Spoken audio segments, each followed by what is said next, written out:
somehow I had defined success for myself.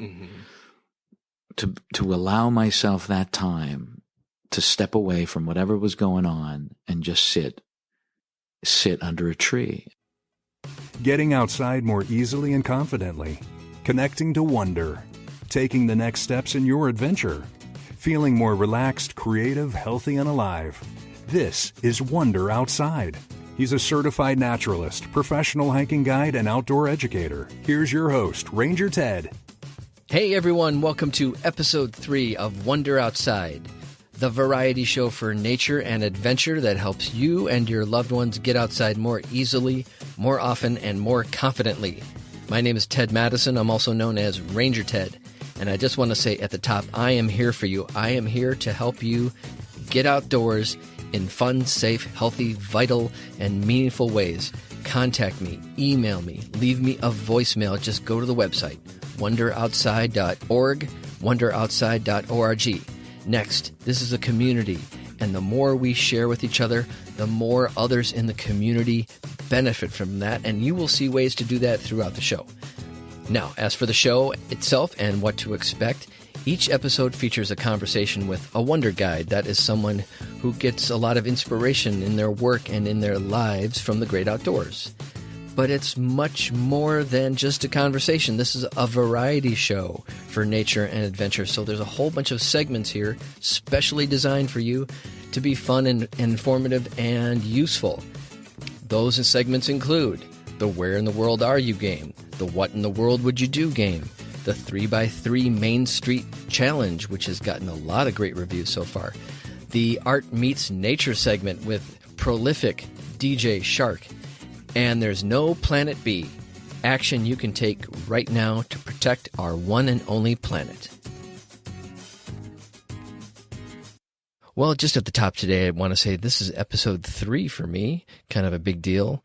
But what's a bigger deal is Jason Milligan over at the Go Get Outside podcast. He's celebrating 100 podcast episodes. And Jason has been very influential in getting me motivated to get my podcast launched.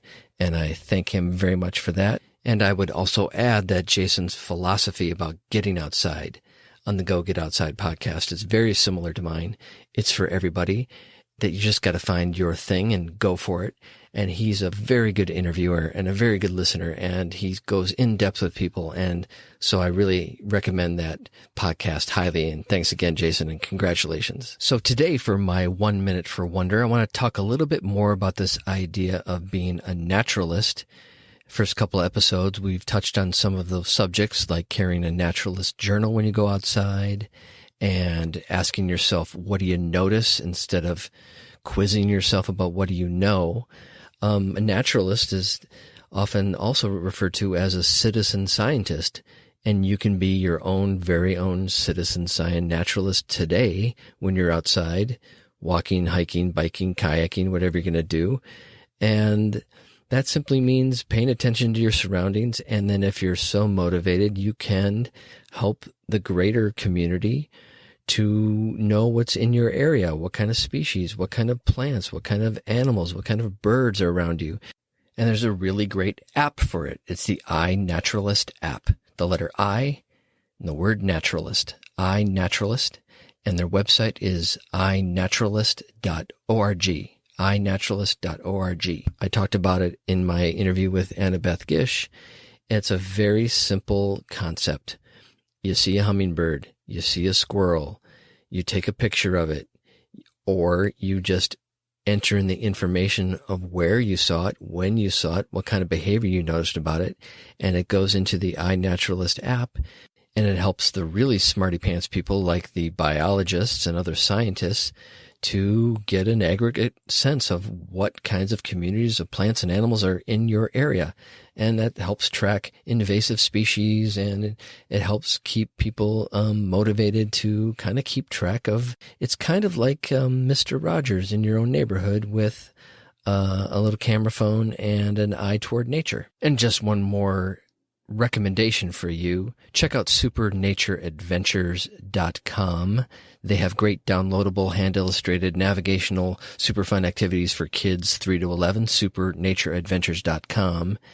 And then also, if you want to plant some milkweed and help out the monarch butterflies, it's a super easy, simple thing you can do right now. Check out saveourmonarchs.org, saveourmonarchs.org, and they will walk you through the steps of how to plant some milkweed and help out a monarch butterfly. So that's my 1 minute for wonder. Let's get going here. Now for the 3x3 Main Street Challenge, helping you get outside in your own neighborhood. Okay, everybody, welcome back to the 3x3 Main Street Challenge. And what is he talking about? Take that device of yours, take that phone, and it's okay to use your screens for this, and you look at the dot in the middle. That's where you are on the maps. And then you figure out what's 3 minutes, 30 minutes, and 3 hours from you. That would provide a fun, outdoor, recreational, exciting, interesting, explorational outdoor activity for you. And I guarantee you there's something 3 minutes, 30 minutes, and 3 hours from you. And it's kind of a fun way to look at it. And what I do here is I provided an example of that. And week 1, we were in Brooklyn, and week 2, we were in Ventura, California. And week 3 here, we are in Red Wing, Minnesota. And we are specifically on Main Street because there's a lot of main streets. I bet there's a main street near you. The main street in Red Wing is called Main Street, but it's also called Highway 61. Yes, the Bob Dylan album. Yes, the song by Bob Dylan. So you can sing that song and play along as we go here. And what is on Highway 61 right there in Red Wing are 2 great things. 1, Red Wing boots, made in the USA. Work boots and fashion-forward boots. And this is not a commercial for Red Wing. They're just amazing boots, and they're made there in Red Wing, Minnesota. Their showroom is on 315 Main Street, and just up the block from them is the great people at Caribou Coffee. And those people who founded that, they went to Alaska. They loved caribous, so that's what they named it, and it's just a great company, Caribou Coffee. So get your boots, get your coffee. Where are you going to go? 3 minutes. You're going to walk less than 3 minutes, and you're going to be standing right there at the edge of the Mississippi River at the Levee Park and the Sea Wing Memorial. Okay, so that's 3 minutes from the boot store and Caribou Coffee there in Red Wing. Now, what's 30 minutes from there? Well, that didn't take me too long to figure out. That would be the National Eagle Center in Wabasha, which also has a Bob Dylan tie-in to a lyric. You guys can hit me back on that. That's your little quiz for the day. So in Wabasha is the National Eagle Center, a really amazing place that was run by one of my friends who we'll be talking to later on as a Wonder Guide. So the National Eagle Center in Wabasha is just 30 minutes from Red Wing.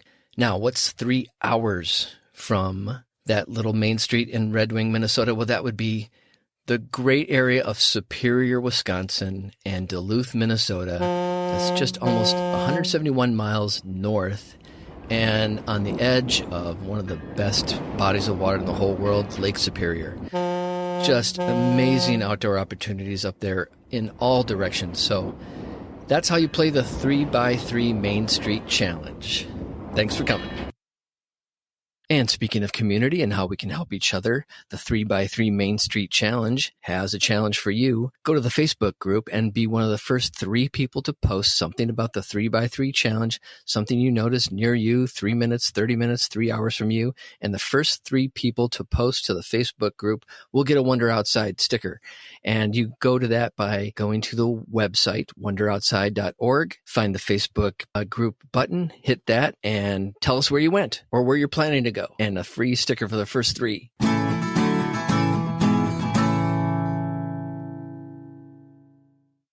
So I'm really happy today to talk briefly here about my Wonder Guide on this episode, and it's none other than Enrico Colantoni. Rico Colantoni. He's an actor. He's an actor you've seen in a lot of movies and a lot of TV shows, from Veronica Mars to Just Shoot Me to Galaxy Quest. Contagion is a movie a lot of people are watching more these days.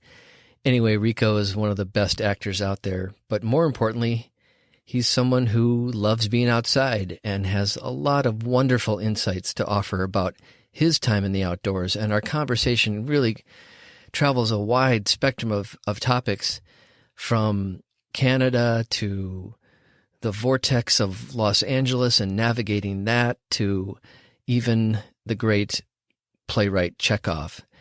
And there's just a lot here to take away. And in fact, our conversation was so rewarding and so long that he may be back for a part 2. So you're going to get a really great dose of Rico Colantoni. Here he is. So I did want to ask you a little bit about how you experience the differences between Toronto, where you're from, where you live most of the time now, where you grew up. Yeah.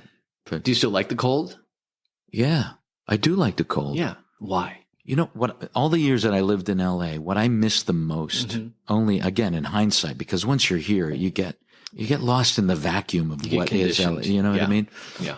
But what occurred to me was I couldn't remember things based on seasons. Right. Christmas time to me, I knew it was Christmas when Starbucks would come out with their red cups.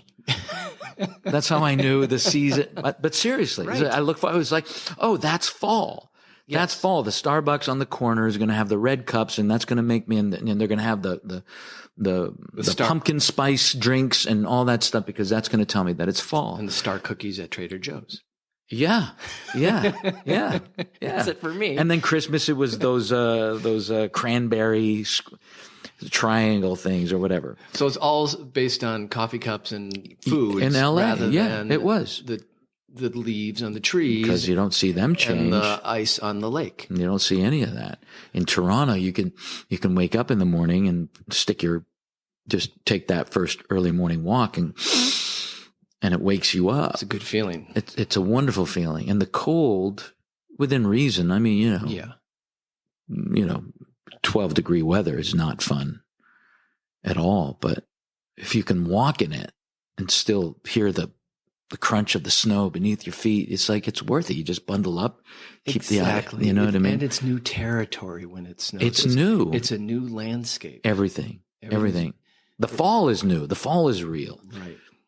Watching trees, because where I live in Toronto is it's still, I wouldn't even call it suburbia. It's still farmland. So you get a stretch of just oak trees just changing colors. And I bet maple you got some trees. nice maple trees up there. Oh, beautiful colors. Beautiful colors. When it snowed, it was magical. It's a wonderland. It is. Watching it come down late at night, just how quiet it all is.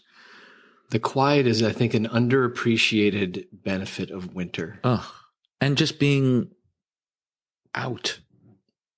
Right. Where we live now, I would classify as suburbia, but there's still the green zone. I mean, Ontario is still very protective of. What is the green zone? I don't know. Just this is still farmland. You can't touch it. Okay, so it's basically you can't touch it. It's off limits to any. Development. Did you sled as a kid? Did you skate? Yeah, man. I broke my leg. I broke my femur. Sledding? Oh, wow. Yeah, because there was a hill. Yeah. There was a hill called Sandy. Sandy? We called it Sandy. The neighborhood kids called it Sandy. But there was only one. It was like tree lined. Yeah. It was like, you're dodging trees. You had to dodge trees, but the grooves in the hill were pretty predictable. But one time I fell off my sled and just fished all the way down and wrapped my leg around a tree. Yeah. How close to cracking my head and just dying right there. I don't even realize how close I was to that. Right. But I busted my right femur, 10 years old. Yeah. And back then it wasn't, where you go in and you operate and I was in traction for 6 weeks and then a body cast for another 6 weeks and a body cast? A body cast because it's a femur. You had to isolate your hip. Your hip up to your mid chest. Yeah. And all the way to your knee. Not all the way to my foot. Oh my God. Everything had to be isolated so it could set and it's winter. I mean, what did you do? It's winter. It was like inside. It was boring. Were you reading comic books? Were you watching The Price is Right? No, there was nothing. This was like 1970 something. There was nothing on TV. When you decided to get that cabin up in Big Bear. Yeah. The first time? I don't know. There were two of them. There were two of them. My impression of you has been that you have an exploratory nature about yourself. It's like why I hike down a trail is because I don't really know what's coming next, or why I try to go. And I think you have that innately in you, who you are. And so I'm just wondering, like what made you go, oh, there's some mountains around here? Yeah. Had you heard friends had places up there? Like, why not Big Bear, Arrowhead? We know the region. I miss the snow. Okay. There it is. Yeah. Why did you go to get a cabin in the mountains? Yeah. Because that's where it snows around here. Yeah. And I miss the snow too. I miss the snow. Yeah. And I think my kids were just born. Yeah, there you go. And I go, they need to see snow. Yeah. And we need to have a dog in there too somewhere, right? Yeah, somewhere. Yeah. I'd never grown up with a dog. We had cats. Chekhov was my first dog. And he was like, I don't know how to, but the minute we got up to the second cabin, because that's when I had him. Yeah. That's when it made sense. Having a dog made sense to me. Right. Because he knew what to do. Right. He knew what to do. You called him, I don't know how you refer to him, but you'd take hikes with him and he would just be like a warrior. Oh, yeah. He was like Michael Jordan. I mean, he's just agile and just so athletic. But my favorite part of what he sensed was during the day, he stayed by the door. Because it was too hot to go out there. But in the morning and in the evening, he'd be out just doing laps. Yeah. Just doing laps. I go, there it is. There it is. There it is. Yeah. Snow and a dog doing laps and your kids on the sled. Yeah. Yeah. It's a beautiful thing. It's simple. Yeah. There's a simplicity to it, and there's a snowshoes. Unbelievable. Yeah. Just to go out there and I love snowshoeing. I grew up learning how to snowshoe. Of course you did. You had to. Well, I mean, I guess I learned it but you had to high school. Up there. In the northern, in the woods. I mean, did you hear about the snow Fargo's getting? No. I've not heard. Fargo, North Dakota. Just the excess snow that they're bulldozing into what is now a 100-foot mound of snow in the center of town. I mean, Newfoundland just got that's another thing. Growing up in Canada, right? We always made fun of those from Newfoundland. In America, you had the Polish jokes. Yeah. Growing up. You make fun of Newfoundlanders. Yeah, we'd call them Newfies. The Newfies. Really? Yeah, the Newfies. And it would always be a Newfie joke or something. And you grow up thinking, oh, Newfies are just Newfies. And then being in Canada has been great because I've got to see the country. What I ran away from, not knowing, coming back to Canada and realizing, oh my God, this is really beautiful country. And Newfoundland is probably the most beautiful place on the planet. I can't wait to go there. And the people are extraordinary. And it makes sense why they would be, because look at what they're connected to. Look what they're so aware of how small they are. Right. And they're okay with it. Right. They're humble, loving, joyful people. How does that affect their culture or point of view in terms of it's the first place people came to from across the pond? Yeah, the no Vikings kidding. And that kind of history. They're very proud. Mm-hmm. They're so proud. I mean, you could see that musical Come From Away and how, 9/11, it was Gandor, Newfoundland, that all those planes were redirected and they landed and how that community just opened up and just took care of these people for, I don't know, I guess it was close to a month or something. Yeah. Now I really want to go to Newfoundland. But I mean, since I was young, I always wanted to go to Churchill and see the polar bears in Hudson Bay. Oh, yeah. And so if I'm going to go there, I might as well just go to Newfoundland too. Cause let me tell you, it's Newfoundland. That's how you say it. Thank you. Yeah. Newfoundland. Because when you understand Newfoundland. Understand. That's how they taught me. That's very Italian. Understand. You understand Newfoundland. Newfoundland. Yeah. Yeah. Yeah. Newfoundland. Newfoundland. Newfoundland. Newfoundland. That's it. And that's something I love sharing with my Canadian friends, because what is it about California that gets such a bad sort of rap? Okay. Yeah. What? And what I love about California, what I love about Southern California specifically, is that it's fertile ground. If you plant something literally or imaginatively, great. Or, both. It's fertile ground. Yeah, it's fertile ground. Wonderful. But you have to be self-generated. There's no community that's going to say, yeah, let's build that. It's the opposite of New York in that way. Exactly. Right. But it's fertile. It's like if you have the imagination and the self-generating willpower to build something, it'll bear fruit. You're right. It bears fruit. I mean, look at it. Nothing is indigenous. It's a desert. There's a few indigenous palm trees aren't. Well, yeah, you know what I mean? The things that you associate with it aren't indigenous. Certainly, many of the palm trees are not. There are some native, just saying, as Ranger Ted. The California date palms, the short, squat ones. Oh, that you get in Joshua Tree. Well, they're near Joshua Tree. They're also right in Griffith Park. And I point out those different kinds of trees as we're going. But you're right. I didn't know that. You're right. There are many, many non-native plants. But they'll grow. They'll go, okay. And they will grow. Like the eucalyptus trees are the same. The eucalyptus tree. What is it doing here in a dry climate where it'll just like... The eucalyptus trees came... There are two species of eucalyptus trees. They came from Australia originally to create windbreaks between farms and groves. So they created windbreaks to prevent wind erosion. Oh, yeah, because, took off. Because Oklahoma knew a lot about that. That panhandle knew a lot about that. Well, we're right here in the valley, for God's sakes. There were plenty of orchards out here, not so much anymore. No. My favorite time is just that time where you can smell one orange tree and the orange blossoms. There's just come spring, man. My favorite scent of Southern California. People who come here in February after a good rainfall see how beautiful this place is. The trees, the mountains, everything is clear. You see the mountains.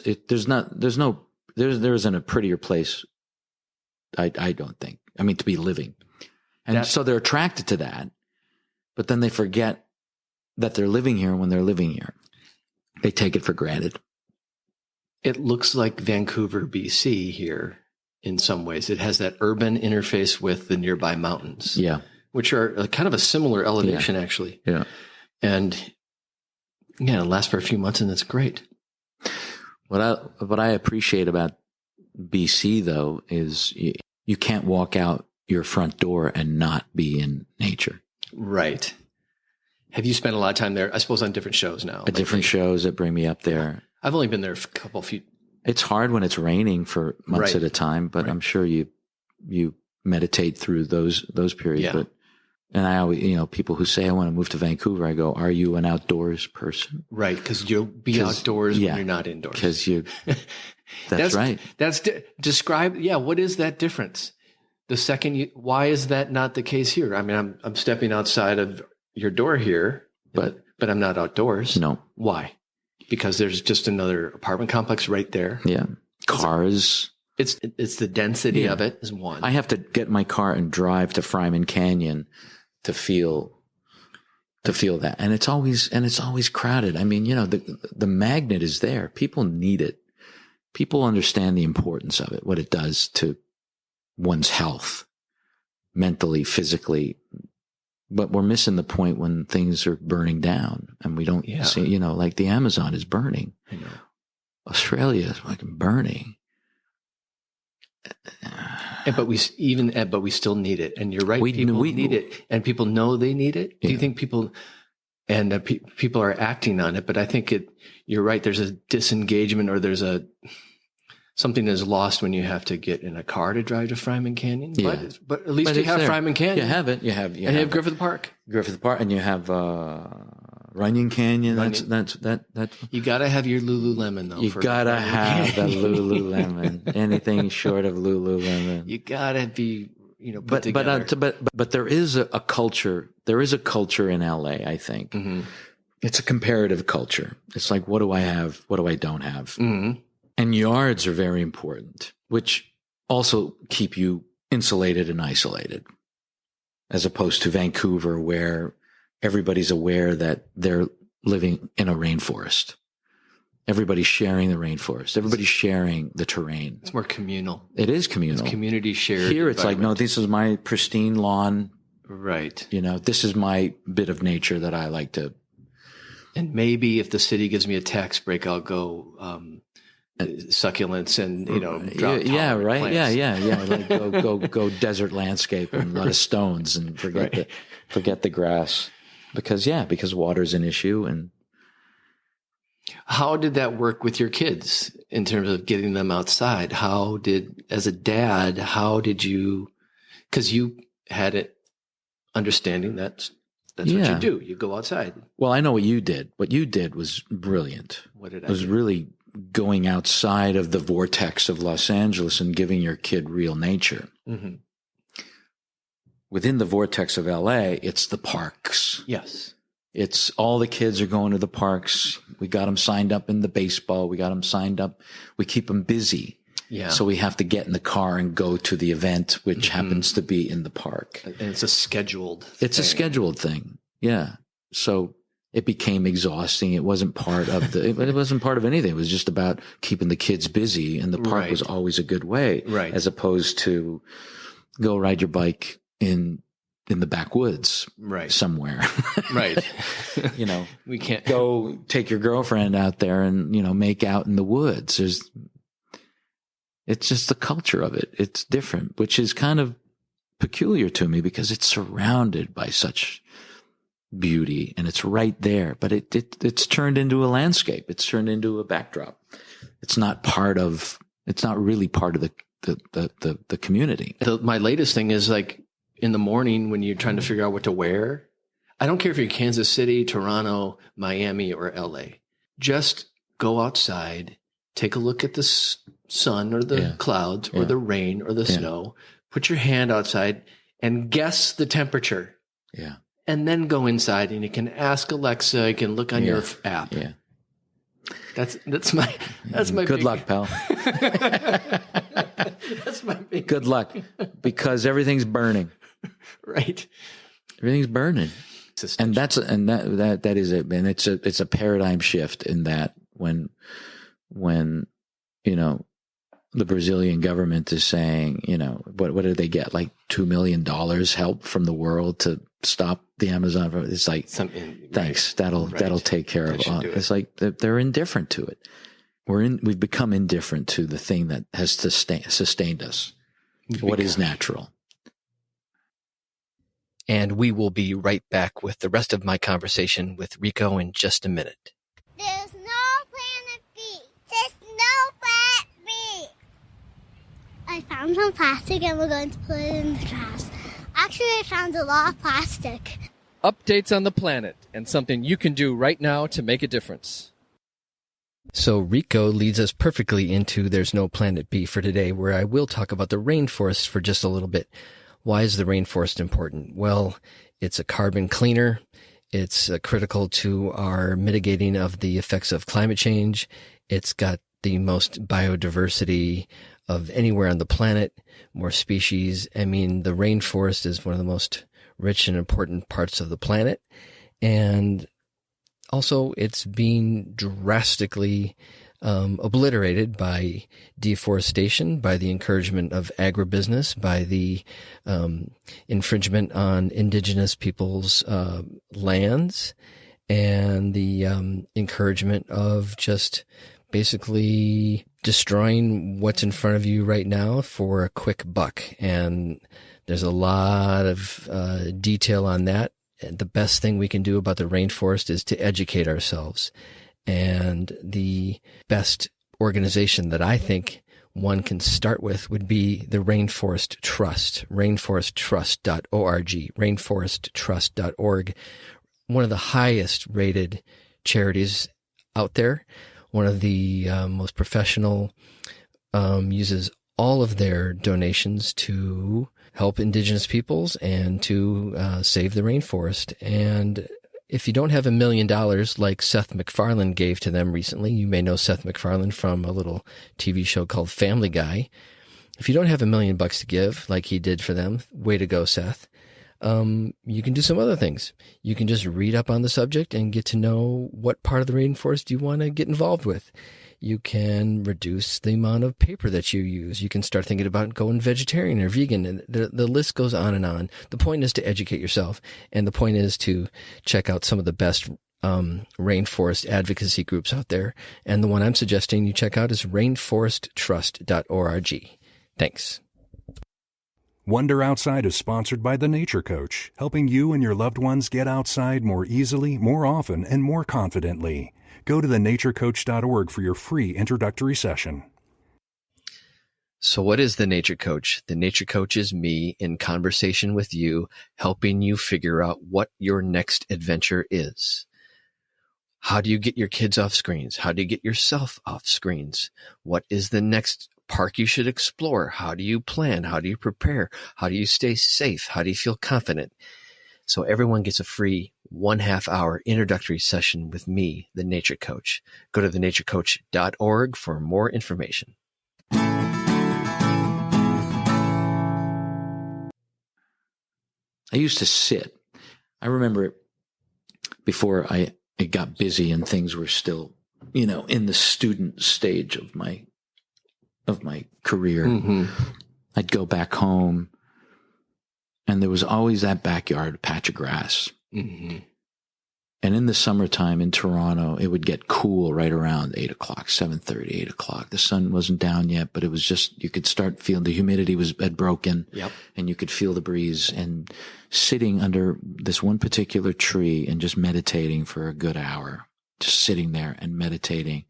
And I realized somehow I had defined success for myself. Mm-hmm. To allow myself that time to step away from whatever was going on and just sit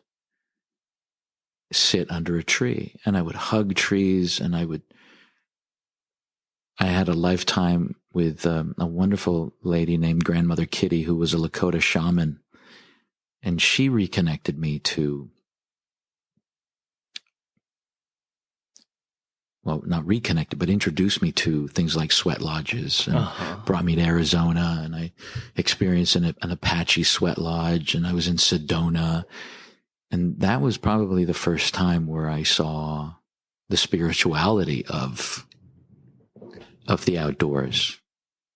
And so we started talking about the ghosts, but it's all, if you want to feel a ghost, they're in the wilderness, man. The spirit of, and that's, I love the whole native philosophy of, these are living things. These are a recognition of this, the spirit tree of our past, the tree spirit, the bird spirit. It's like, that's really interesting to me that came to you in your mid-20s, I'm guessing. Oh yeah. And when you said I defined success as having that hour to sit under that tree, I mean, that's a pretty, I don't know if you call that an elevated, profound statement to have about your own life at that point. I think is really remarkable. But that's the thing.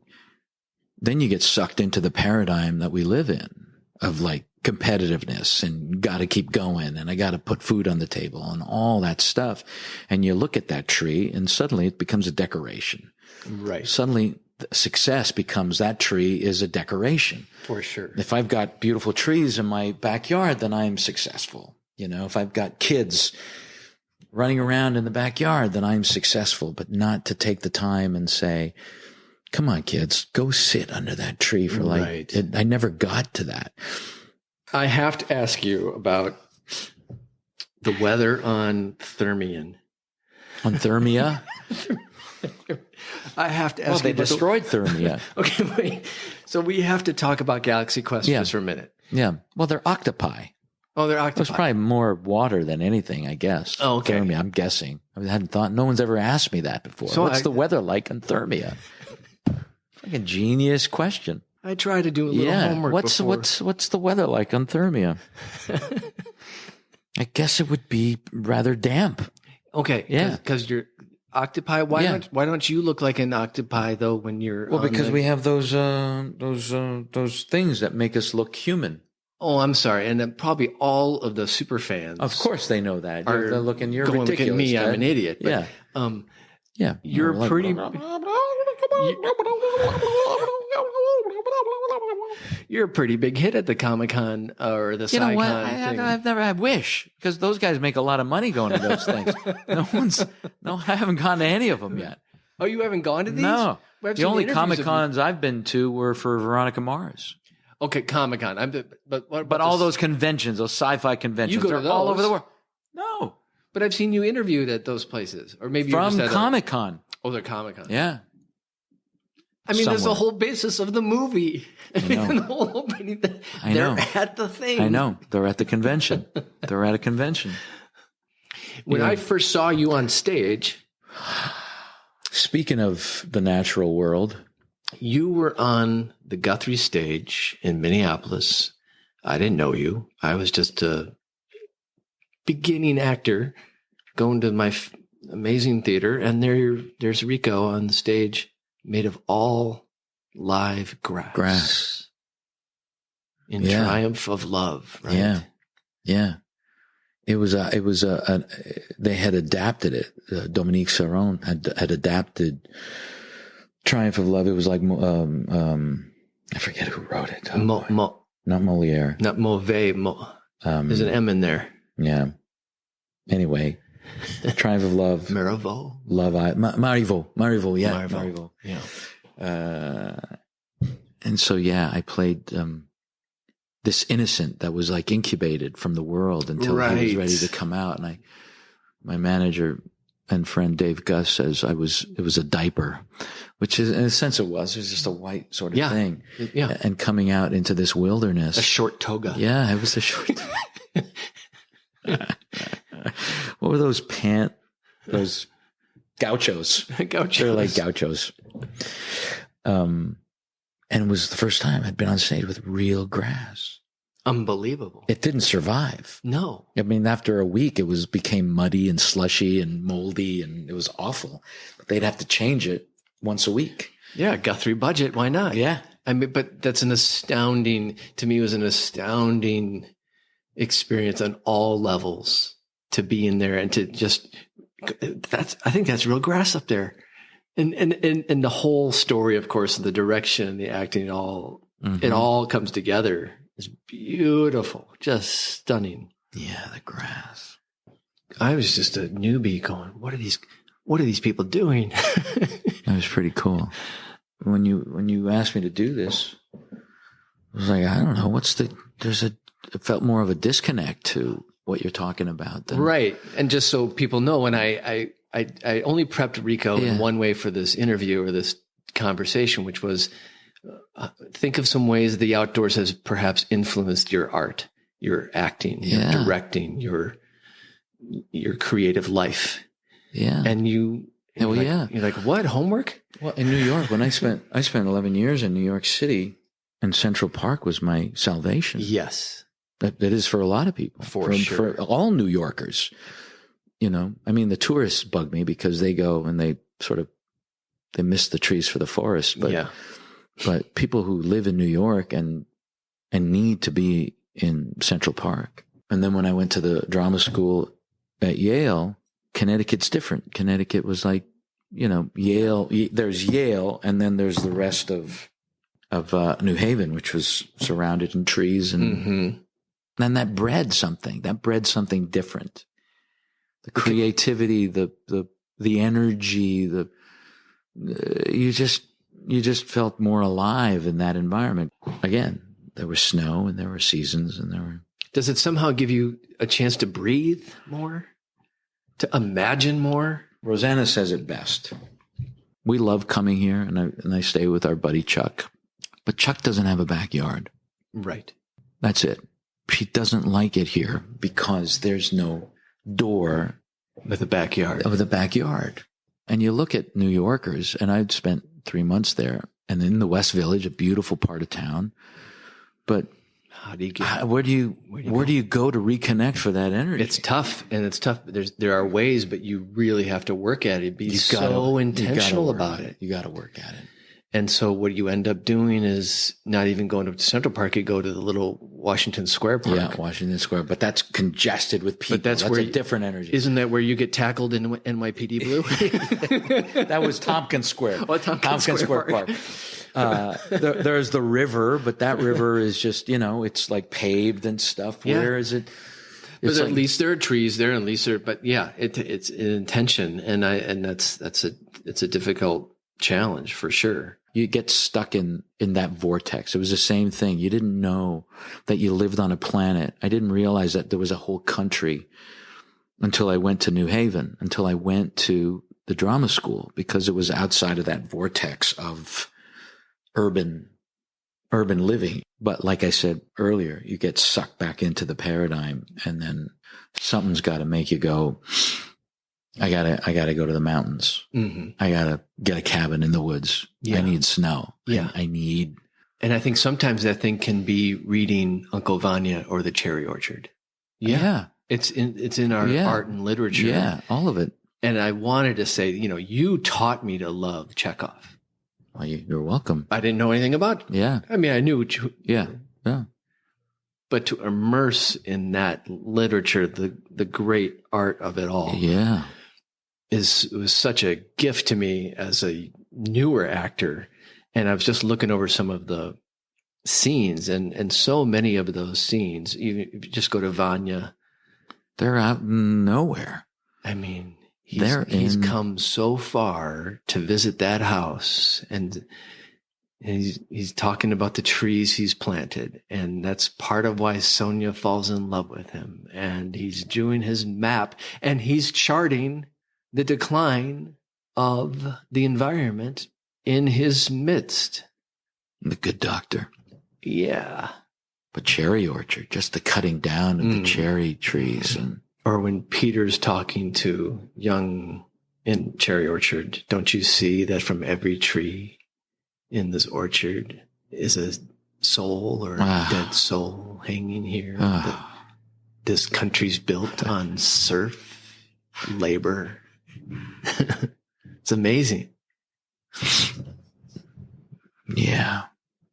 You make me want to go sit under a tree, Ted. Yeah, that's good stuff. Oh, we got a little game to play. Oh, shit. You and your games. We got a little game. You love those games. Yeah, we have. Your kids must just love you. Well, I think they do.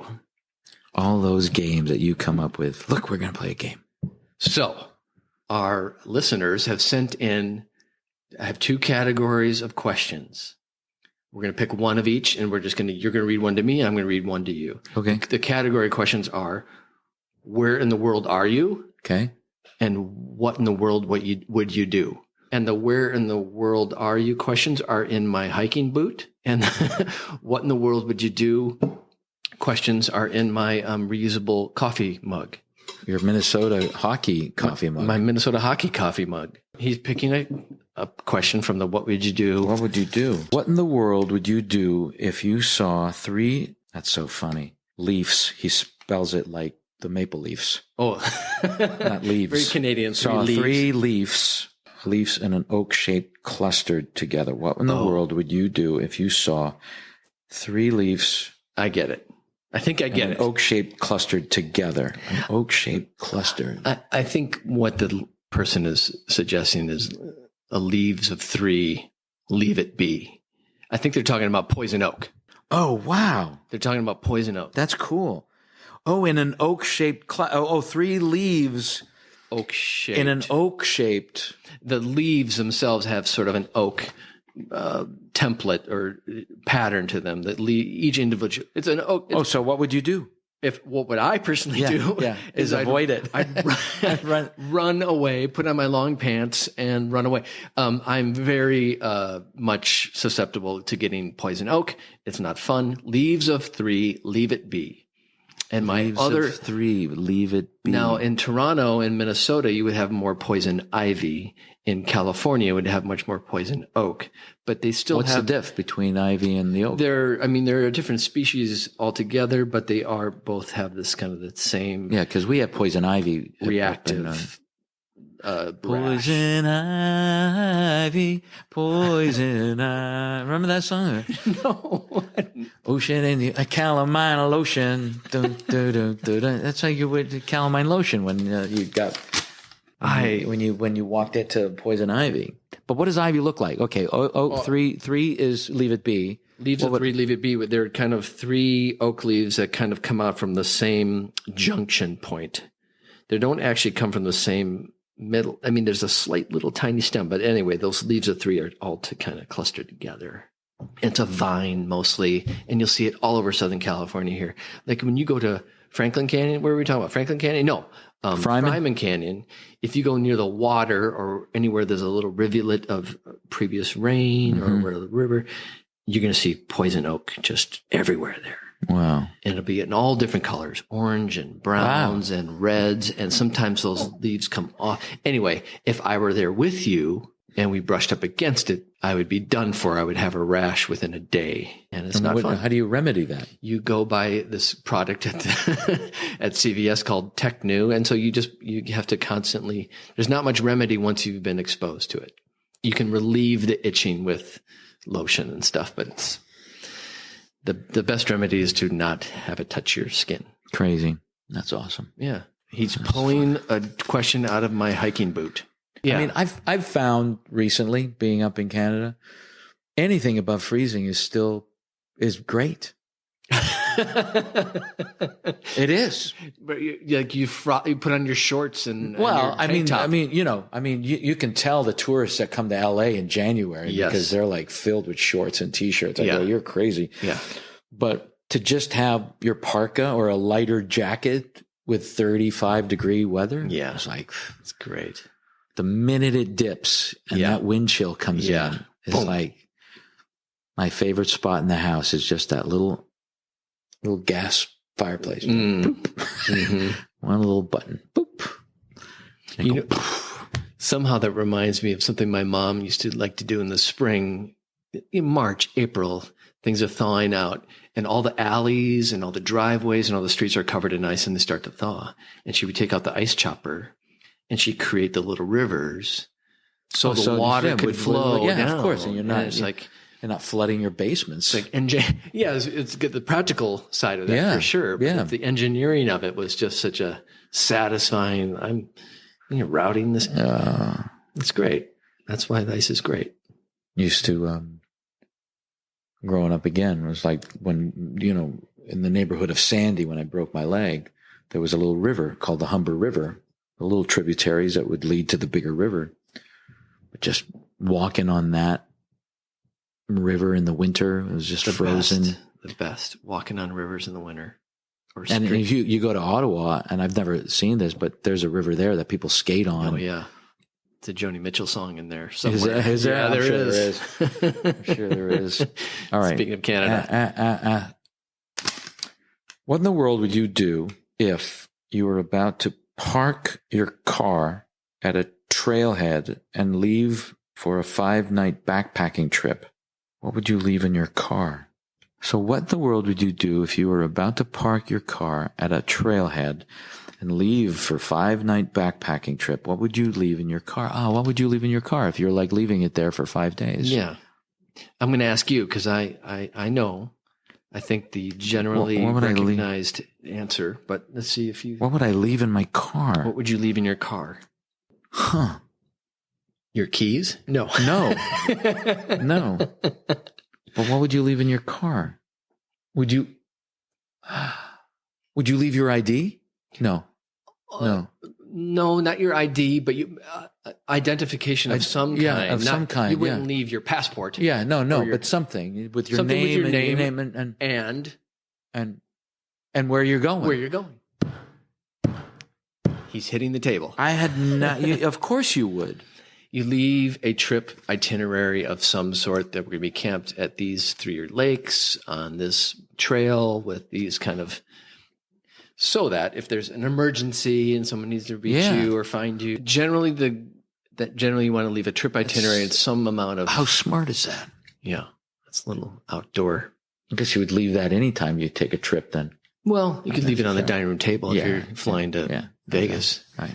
Okay, let's do one more. I'm going to ask Rico, where in the world am I? This country has the largest coastline of any in the world. What? Coastline? Coastline of any in the world, 150,000 miles, and the lowest recorded temperature in the world, minus 81 degrees Fahrenheit, minus 63 degrees Celsius, and consumes more mac and cheese than any other country in the world. It's a country. It's a country. This large country has the longest coastline of any in the world, the lowest recorded temperature in the world, and its people consume more mac and cheese than any other people in the world. I mean, it sounds like Canada. Yes, indeed. Way to go, eh? I'm really relieved you got that one right. Mac and cheese, of course. So I just want to say thanks again to my good friend. Yeah.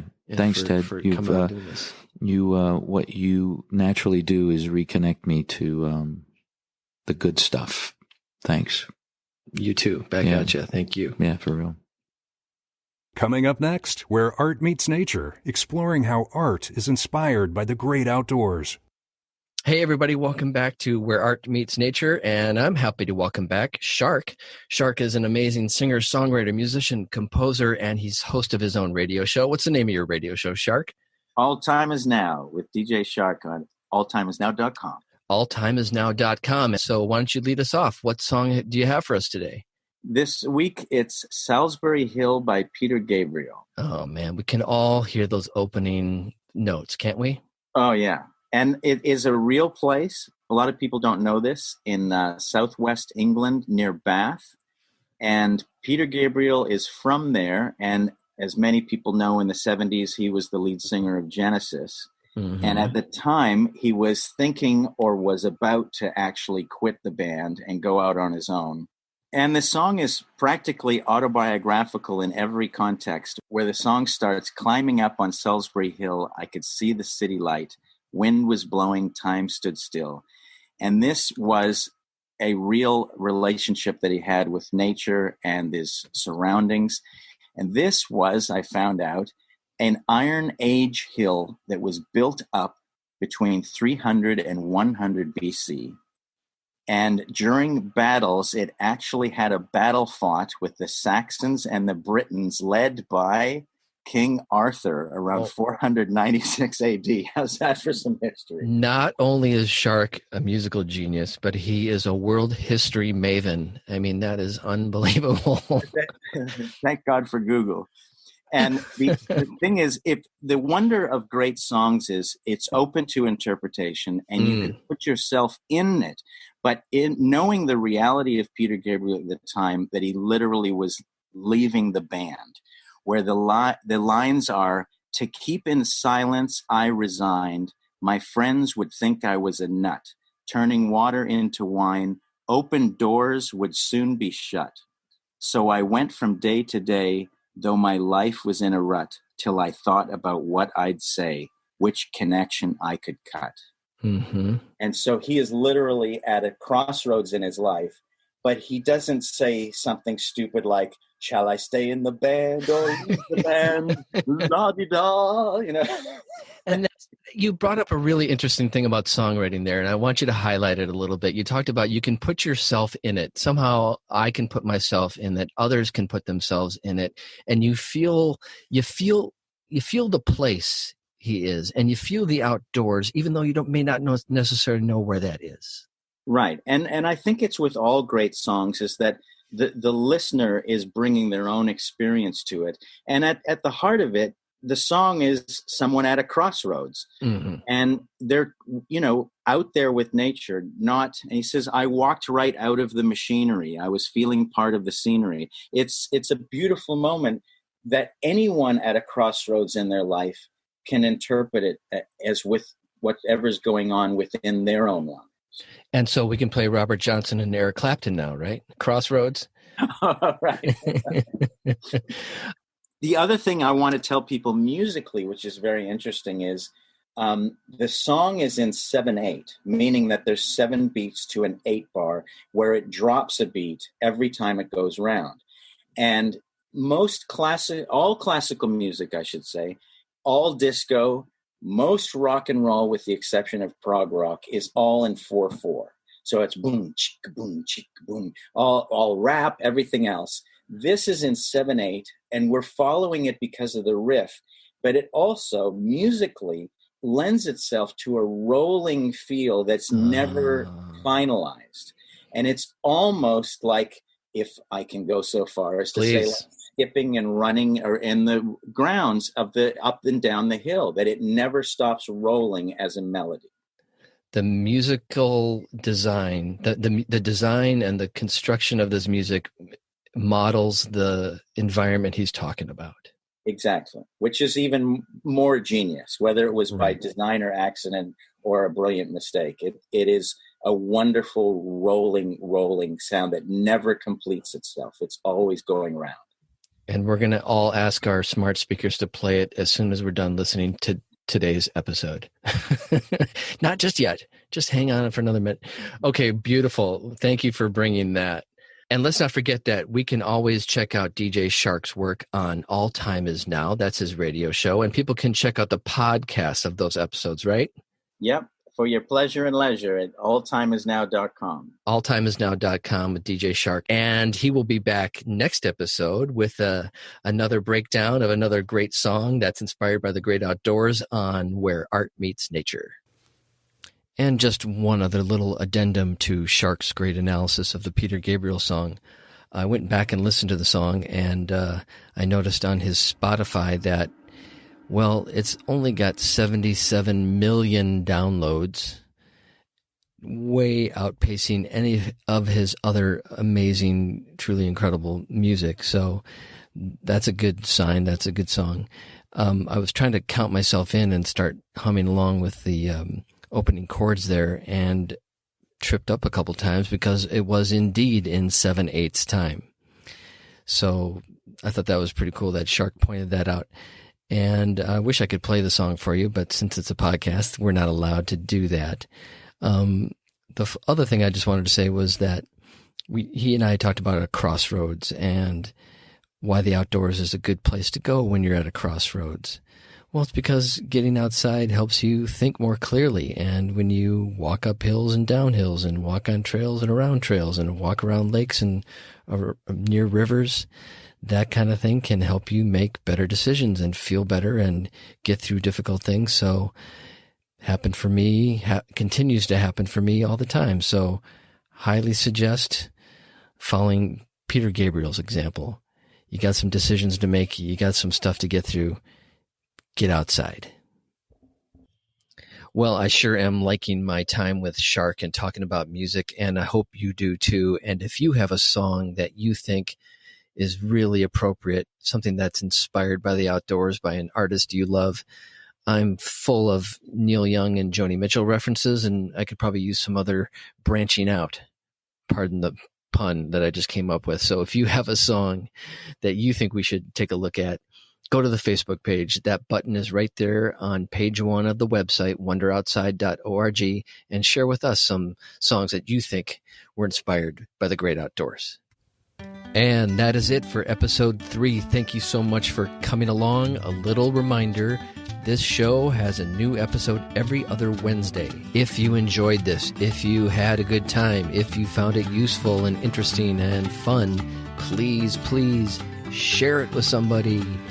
And if you could even take one more step, subscribe and review. There's a few buttons to press when you do that, and I understand that takes a little bit of effort, but believe me, it is so appreciated, especially with a brand new podcast. Review, subscribe, and share. Can't tell you how much that helps grow this mission of mine to help people get outside. So, thank you to my wonder guide, Enrico Colantoni. Thank you to DJ Shark, and thank you to Todd Stanton for the beautiful voiceover work.